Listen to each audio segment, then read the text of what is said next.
Sekarang hari apa? Jumat. Tahu apa artinya Jumat? Jumat dulu belum ada. Saya ulangi, Jumat dulu belum ada. Sebelum Nabi Muhammad SAW diutus, nama Jumat itu tidak ada. Orang-orang yang hidup di era Nabi, sebelum Nabi dilahirkan, saat Nabi dilahirkan, tumbuh berkembang, itu menamai hari-hari yang berlangsung dalam kegiatan mereka dengan nama-nama hitungan hari. Contoh, hari pertama mereka beri nama dengan Yaumul Ahad. Al-Ahad, ada alif lamnya. Beda antara ada alif lam dengan tidak ada alif lam.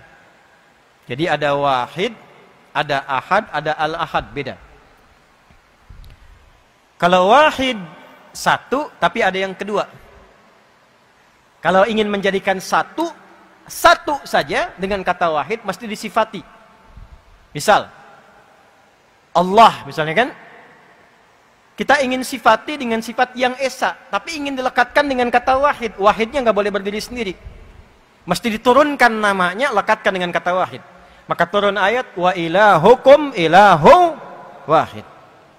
Tapi kalau kita ingin jadikan satu-satunya, nggak ada yang lain, maka jadikan katanya dengan nama ahad, tanpa alif lam. Maka turun Quran surah 112, Qul huwallahu ahad. Satu-satunya, tidak ada duanya. Tapi kalau kita ingin katakan ini satu yang spesial, tapi nanti ada yang berikutnya, tambahkan alif lam. Maka menjadi al-ahad. Yaumul ahad, hari yang pertama. Kedua, mereka beri nama dengan Yaumul Isnain, hari yang kedua. Diserap ke dalam bahasa Indonesia menjadi hari Senin. Dulu hari pertama pun yang kita kenal itu Ahad. Yaumul Ahad. Setelah kedatangan Portugis tahun 1511, datang Portugis lewat Selat Malaka, maka diperkenalkanlah nama Minggu dari kata Domingo. Nanti lain waktu kita bahas ya, supaya tidak terlampau lama di pembahasan itu. Ahad, Al-Ahad, kemudian Itsnin, hari ketiga diberi nama dengan Yaumul Thulatsa dari kata Thalathah. Diserap ke dalam bahasa Indonesia hari Selasa. Keempat, Yaumul Arbi'ah dari kata Arba'ah. Diserap ke dalam bahasa Indonesia hari Rabu. Kelima, Yaumul Khamis dari kata Khamsah. Diserap ke dalam bahasa Indonesia hari Kamis. Keenam, itu tidak menggunakan bilangan lagi. Kalau mau konsisten harusnya Yaumus Sittah atau Yaumus Sadis. Hari ketujuhnya balik ke bilangan lagi, Yaumus Sabt dari kata Sab'ah. Disingkat jadi Sabat, diserap ke dalam bahasa Indonesia menjadi hari Sabtu. Yang keenam, itu mereka beri nama dengan Yaumul Arubah. Hari apa? Yaumul Arubah. Kenapa diberi nama dengan Yaumul Arubah? Satu, mereka lihat Yahudi punya kumpul-kumpul Sabtu. Nasrani punya kumpul-kumpul Yaumul Ahad, Minggu. Maka orang Arab pada masa itu membuat kesepakatan, kumpul di parlemen mereka, maka mereka rapat, mereka gambarkan kita mesti punya hari kumpul-kumpul untuk membanggakan diri sebagai bagian dari orang Arab, untuk menjalin persatuan dan kasih sayang. Maka diberi nama Yaumul Arubah atau Yaumur Rahmah, hari kumpul-kumpul, hari berbangga diri sebagai orang Arab, hari saling memperhatikan. Maka sepakat mereka, kalau weekend Yaumul Arubah ini kumpul, dipilihlah pusat-pusat hiburan. Diberi nama dengan Aswaq, Suq Uqadh, Suq Dumatul Jandal. Dan pusat hiburan yang paling elit itu terletak di Jabal Qubais. Tempat kumpul-kumpul akhir pekan yang elit itu paling elit di sini, namanya Jabal Qubais. Jadi kalau kumpulnya di Suq Uqadh, Suq Dumatul Jandal, pusat-pusat hiburan, itu masih kelas biasa. Nanti diseleksi, disaring yang hebat-hebat di setiap distrik itu baru diundang ke sini. Ini persis bukit di atas, yang lembah bawahnya ada Ka'bahnya. Ka'bah di sini. Maka di sini akan dipertandingkan 4 golongan utama yang mereka akan bekerja keras dalam sepekan. Jadi ini yang melahirkan konsep jahiliyah, berangkat gelap, pulang gelap, kerja lagi, kerja keras, hanya untuk berfoya-foya akhir pekan saja. Hanya untuk bertanding, memviralkan, mempopulerkan, dan berfoya-foya, berfantasi di akhir pekan. Itu kebiasaan jahiliyah. Ada 4 golongan. 1, namanya tajir. Apa namanya? Jamaknya tujar. Bu, tajir itu bukan orang kaya. Tajir itu pedagang. Dulu yang kaya itu pedagang. Makanya saking kayanya disebutlah profesinya. Ini pedagang. Maksudnya apa? Kalau pengen kaya, dagang, bukan nyolong. Kalau pengen kaya, bisnis, bukan korupsi.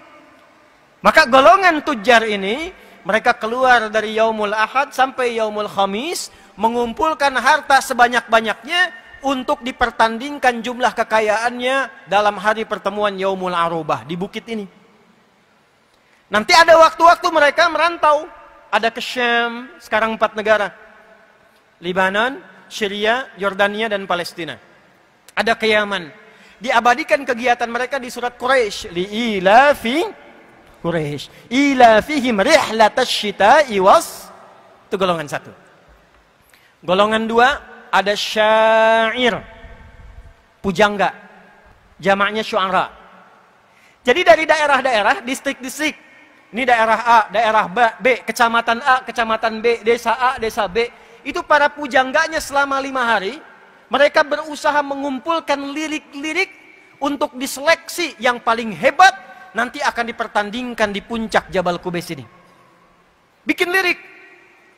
Nanti cara mereka mengumpulkan lirik dan syair itu diabadikan dalam satu surat dengan namanya. Surah ke-26, Surah Asy-Syu'ara. Dari ayat 224 sampai akhirnya itu. Ya. Asy-Syu'ara'u yattabi'uhumul ghawun. Alam tara annahum fi kulli wadin yahimun. Pernahkah Anda dengar tentang kisah para pujangga di era jahiliyah? Yang mereka datang ke lembah-lembah mencari inspirasi untuk membawa lirik-lirik saja. Untuk apa? Nanti dipertandingkan di bukit ini. Yang ketiga, ada golongan kahin. Jamaknya kuhan. Dukun. Jadi kalau sekarang ada dukun, itu ketinggalan, telat. Karena 15 abad yang lalu sudah ada dukun, dan nanti menariknya ketika Quran turun, dukun-dukun itu pada tobat. Ya, dukun-dukun pada tobat. Tapi sebelum Quran turun, tuh dukun tuh viral, strata ketiga di kalangan jahiliyah. Selama 5 hari, dari Yaumul Ahad sampai Yaumul Khamis, sampai hari Kamis, itu dukun-dukun kompak, membikin mantra-mantra, jimat-jimat, nanti yang paling efektif dipertandingkan di sini, diangkat jadi pemuka dukun, ya, pimpinan dukun seluruh wilayah Arab. 4, sahir. Tukang sihir, tukang santet. Itu tukang santet sudah ada di era Nabi Sallallahu Alaihi Wasallam, dan itu jasanya dipakai baik oleh para pengusaha ataupun para penguasa.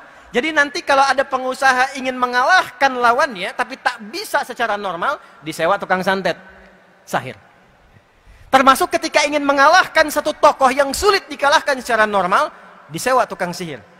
Sehingga nanti turun terutama 2 surah terakhir, Al-Falaq dan An-Nas. 4 golongan ini yang paling utama berlomba di era jahiliyah. Kumpul di Jabal Qubais. Yang paling kaya jadi golongan penentu. Ini yang punya kebijakan. Pujangga diseleksi nanti ada 7 yang viral. Kalau 7 ini yang menyeleksi namanya An-Nabirah Az-Zibyani. Nanti kalau dia dapat 7 golongan, 7 orang terhebat, maka puisinya, syairnya akan ditulis dengan tinta emas, ditempel di dinding Ka'bah. Jadi sejarah kain kiswah itu asalnya syair isinya. Nanti ketika datang Islam baru diganti dengan tulisan Al-Quran. Ada 16 jenis rumusnya, dikenal dengan bahar namanya. Ya, tawil. Tawilun lahurun al-bukhuri fadailu fa'ulun mafa'ilun fa'ulun mafa'ilu. kifa nabki min dzikra habibin wa manzili bisaqtili wa bainad dakhuli fahawmali rajas mustaf'ilun mustaf'ilun mustaf'ilun mustaf'ilun mustaf'ilun mustaf'ilun sautus safiril bulbuli hayyaja qalbi thamili al-ma'u wa zahru ma'a zahri lahzul muqali fa anta ya sayyidali wa sayyidi wa mawlali fakam tayammuni ghazayyilun uqayqali qataftuhu min wajnatin min fi'li hadha ar-rajuli faqala la la la la faqad ghada muharwili wa wal walad wali waylali faqultu la tuwalwili fabayyinul lu'lu'ali qalat lauhina kadha in harwadidul muqali kahatan kakailali tabtabuli. Coba ulangi. Ada madid mufa'alatun mufa'alatun fa'ilatun tala'al badru min thaniyatil. Nah itu asalnya dari syair. Rumusnya 16 disebut dengan bahar namanya. Yang paling hebat syairnya, paling bagus qasidahnya, maka akan ditulis dengan tinta emas, ditempel di dinding Ka'bah, lalu disebutkan pemimpinnya Amirus Syu'ara. Amirus Syu'ara, dulu Imra'il Qais namanya. Kegiatannya gitu aja tuh. Kegiatannya begitu.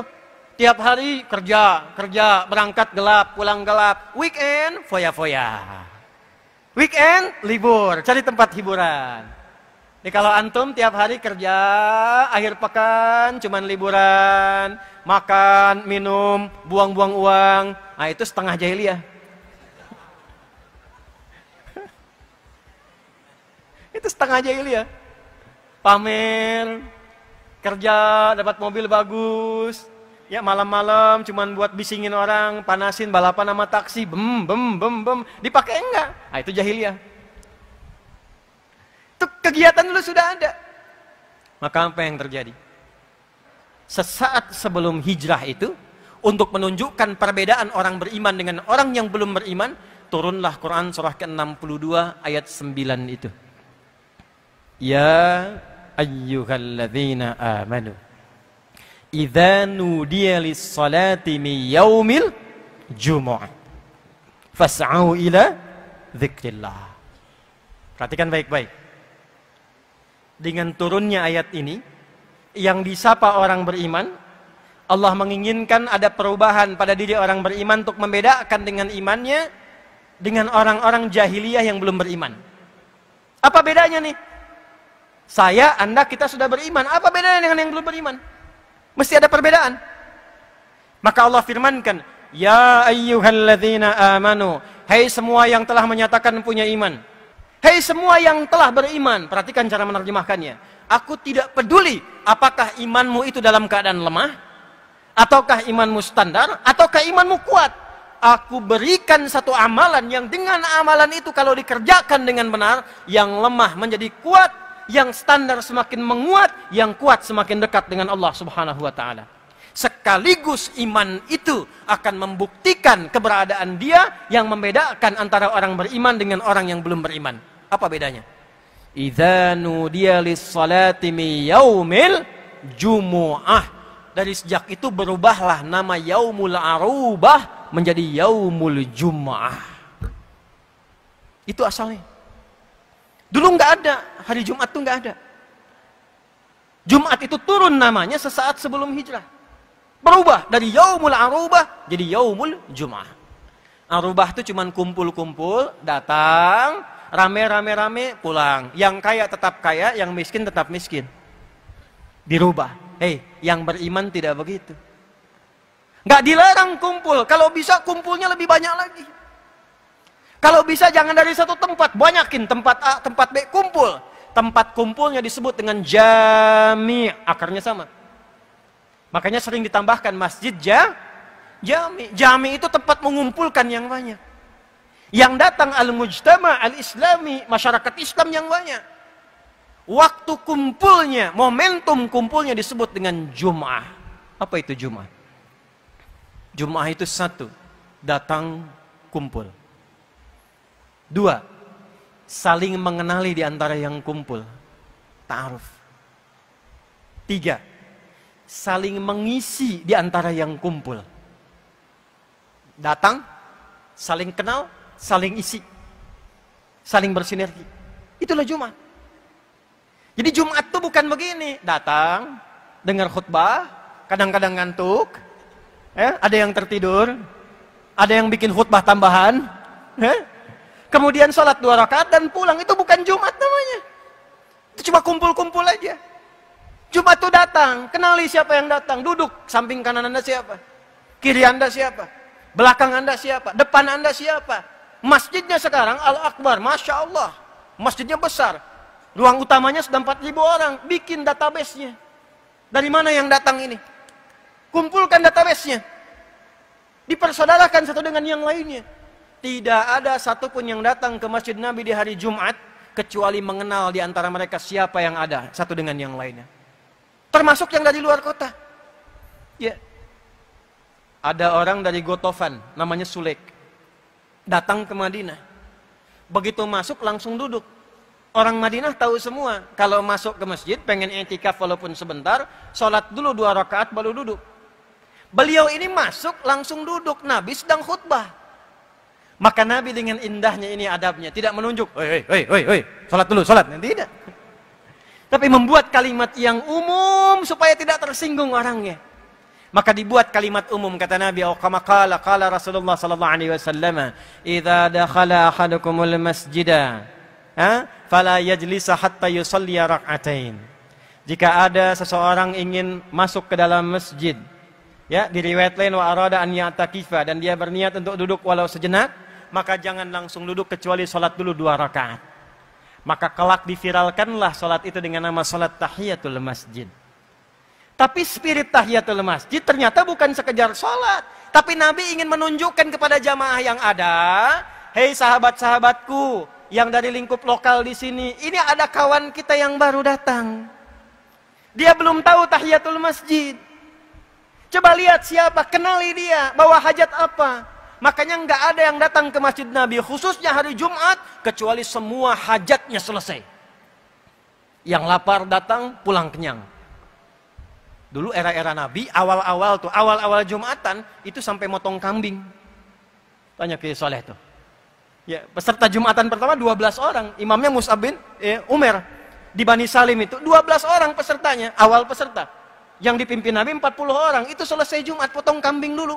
Untuk mengakrabkan diri satu dengan yang lainnya. Ya. Abah dari mana? Dari sini. Bapak dari mana? Dari sini. Ngobrol, kenalan, kenal. Rakat itu yang disebut ukhuwah namanya. Ya. Al-Akbar nggak usah potong kambing. Jamaahnya yang kompak. Di sini siapa yang punya restoran? Yang punya rumah makan? Ya, yang punya pabrik minum? Yang punya botol-botol itu? Kumpulkan samping ini sehingga orang merasakan gembira ketika datang Jumat. Ini hari raya ya akhi. Ini Id kita setiap pekan ya ukhti. Datang gembira ke Jumat. Yang punya profesi A, profesi B datang persaudarakan. Dan semua orang di zaman Nabi rebutan. Allahu Akbar, datang seorang. Kata Nabi SAW, siapa yang hendak menjamunya, semua angkat tangan. Semua angkat tangan. Dan qadar Allah yang pertama ngangkat itu ternyata yang paling miskin di antara mereka. Masih ngangkat tangan. Kata Nabi, fulan kau duluan jadi tamumu. Itu dengan gembira digandeng ke rumahnya. Ya busra, ya busra, ya busra. Kama qala, kabar gembira, kabar gembira. Datang ke rumah istri nanya, ada apa bang? Ada pahala? Jawabnya pahala. Ya, padahal mungkin yang datang Pak Karno, Pak Sueb gitu kan. Ada pahala katanya. Begitu disebut pahala, senangnya luar biasa. Gimana stok dapur? Alhamdulillah. Ada beberapa suap buat anak kita. Buat anak kita. Mah, pahala datang, surga lebih utama. Tugas mama tidurkan anak-anak, tugas papa nyiapkan hidangan, biarkan kita menikmati pahala malam ini, tamu kita menikmati hidangan di malam hari ini. Dia ambil kemudian persiapannya, dibentangkan di mejanya, sampai kemudian tersisa kita 13 menit lagi, menuju asar. Apa yang terjadi? Maka cahayanya kemudian digelapkan, ya, dengan basa-basi yang sangat indah, mujamalah dalam bahasa Arab, kan? Diberikan piring berisi makanan kepada tamunya, sementara tuan rumah itu hanya pura-pura makan untuk membunyikan saja. Serumah nahan lapar, istri menenangkan kemudian anaknya, ibu menenangkan anaknya, tidur mereka dalam keadaan lapar, yang suami kemudian gembira menemani dengan lapar, yang tamu makan sampai lahap. besoknya keluarga ini viral dan diapresiasi, bahkan dimuliakan oleh Allah dengan turunnya Quran surah 59 ayat 9 sampai 10 itu. Wa yu'thiruna ala anfusihim walau kana bihim khasasah. Itulah Jumat. Jadi orang nggak punya aja sampai bawa, Pak. Antum misalnya punya kebun, cuman ada ubi, itu kalau spirit Jumat cuman bawa ubi hanya untuk Jumat jadi pahala. Mana ayatnya sekarang? Mana Jumatnya? Mana hadisnya? Mana Islamnya? Mana imannya? Itu bedanya iman dengan yang belum beriman. Yang belum beriman kumpul, ya kumpul banyak. Stadion kumpul. Tarame kumpul nih. Pasar kumpul. Tapi kumpulnya beriman itu selalu ada manfaatnya. Jangan sampai kumpul nggak kenal dengan siapa yang kumpul. Setelah itu persaudarakan. Betapa indah kalau ada dokter kemudian Jumatan. Ada pasien yang nggak punya biaya ke rumah sakit. Bertemu dengan dokter, Masjid Al-Akbar punya database-nya. Dokter sekian yang muslim datang Jumatan ke Al-Akbar. Allahu Akbar. Yang sakit nggak harus ke rumah sakit. Di Masjid Al-Akbar pengobatan atau konsultasi gratis pada dokter. Silahkan dokter di sini. Yang belum punya pekerjaan, ini pengusaha-pengusaha yang punya pekerjaan, konsultasi. Yang punya utang, lunasin. Itu kumpul bareng, ikut sama-sama, itulah Jumat. Itu spirit Jumat yang berlaku di era Nabi. Kita kehilangan itu sekarang. Kita kehilangan itu. Bayangkan kalau hadisnya dipakai.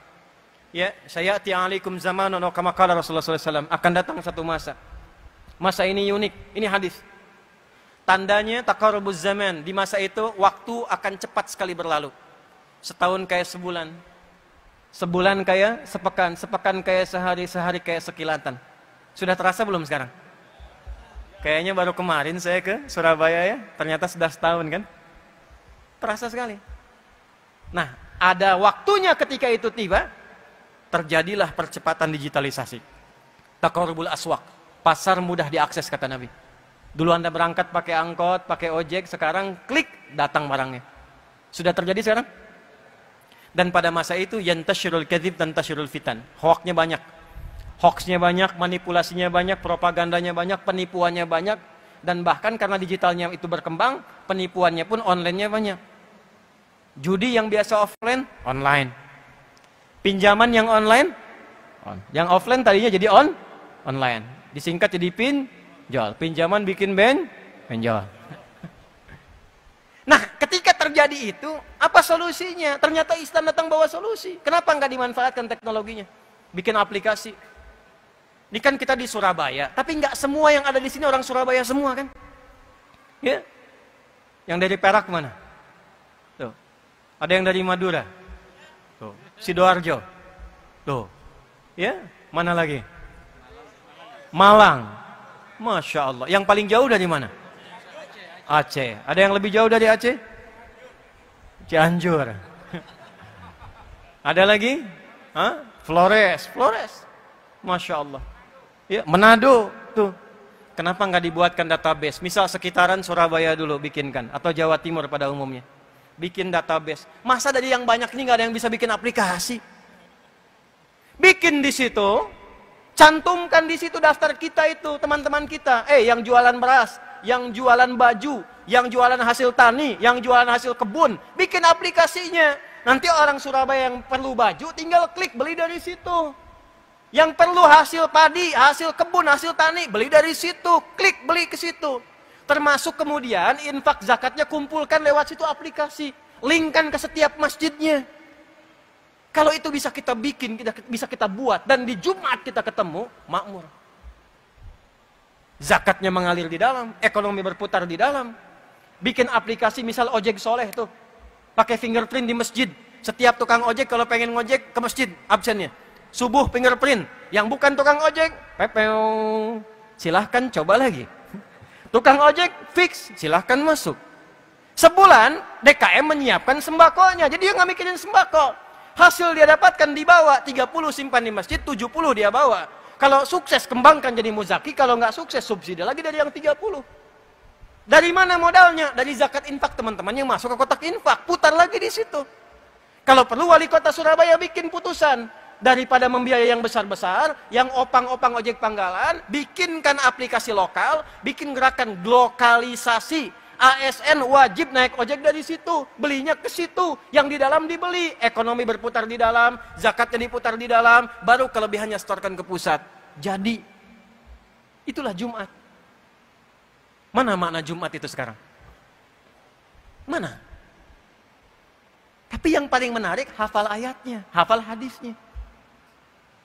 Dan habis Jumatannya datang dengarkan khutbah, kadang ngantuk, kadang tiduran. Yang didengar ujungnya aja. Ambil yang baik, tinggalkan yang buruk.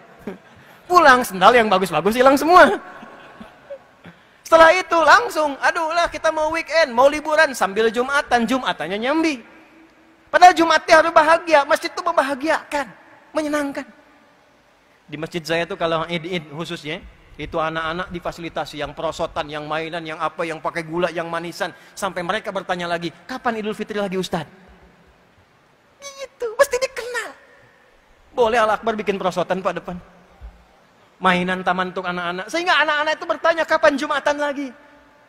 Kapan dapat kembang gula lagi? Kapan dapat manisan lagi? Antum tuh yang punya CSR, kenapa nggak disebarkan amplop kecil kasih anak-anak? Kasih 10.000. Sampai mereka nanya lagi, Om, kapan Jumatan lagi? Gitu. Itulah Jumat. Itulah Yaumul Jumat.